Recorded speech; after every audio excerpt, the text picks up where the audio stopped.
Hola a todos, hoy vamos a meternos de lleno en el hipertiroidismo, una condición que básicamente pone el metabolismo del cuerpo en modo turbo. Haremos un repaso a fondo, desde qué es exactamente hasta cómo se maneja. Este será nuestro recorrido. Primero, definiremos bien los términos. Luego, veremos por qué ocurre, qué síntomas y signos produce, cómo llegamos a un diagnóstico de certeza y, finalmente, qué opciones de tratamiento existen. Bien, pues vamos a empezar por el principio. Y lo primero es tener muy claros los conceptos, la terminología que usamos para describir un tiroides que funciona de más.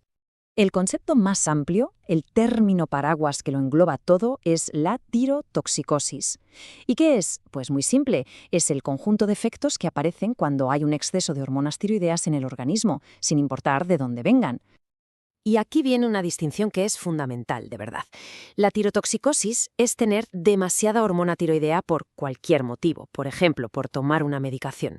Pero el hipertiroidismo es algo más específico. Es cuando la propia glándula tiroides es la que está hiperactiva y produce de más. Y este último caso es, con diferencia, el más frecuente.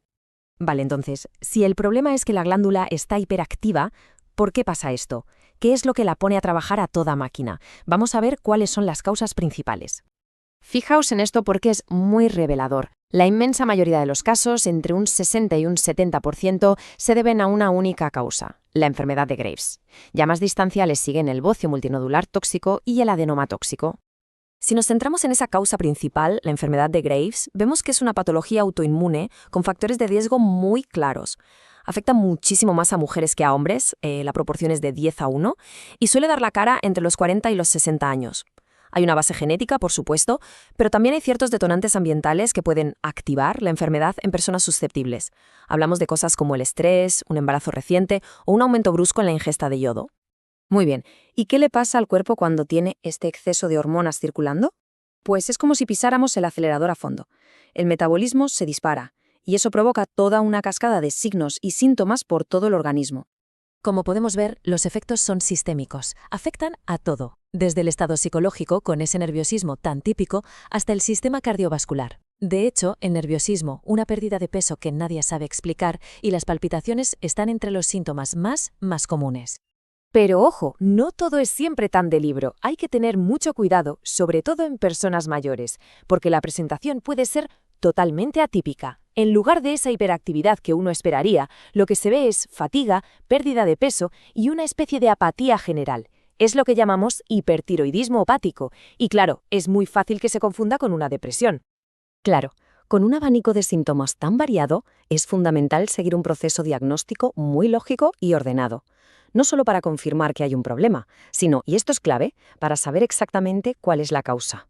El camino hacia el diagnóstico sigue una ruta muy clara. El primer paso, y el definitivo, es un análisis de sangre. Lo que se busca es una TSH suprimida, o sea, muy baja, con las hormonas tiroideas T4 o T3 elevadas. ¿Qué nos dice esto? Que el cerebro le está diciendo al tiroides, para, frena, pero la glándula no le hace ni caso. A partir de ahí se pasa al examen físico y, por último, a pruebas más específicas, como la búsqueda de anticuerpos, una ecografía para ponerle ya nombre y apellidos a la causa del problema. Bien, una vez que tenemos el diagnóstico confirmado, el objetivo es claro. Hay que controlar esa producción desbocada de hormonas y restaurar el equilibrio. Y para eso contamos con 3 grandes pilares de tratamiento.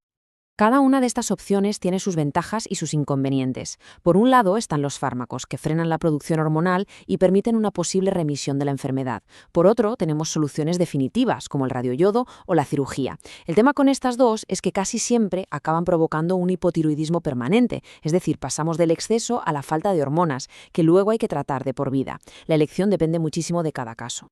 Y un dato clave, sobre todo en la enfermedad de Graves tratada con fármacos, es la duración del tratamiento. Se recomienda mantenerlo durante un periodo largo de unos 18 a 24 meses. Este plazo es fundamental para maximizar las posibilidades de que la enfermedad entre en remisión a largo plazo y no vuelva a dar problemas. Y todo esto nos deja con una reflexión final, una mirada hacia el futuro. A medida que entendemos mejor el sistema inmunitario, están surgiendo nuevas terapias. La pregunta es, ¿podríamos estar a las puertas de un cambio de paradigma?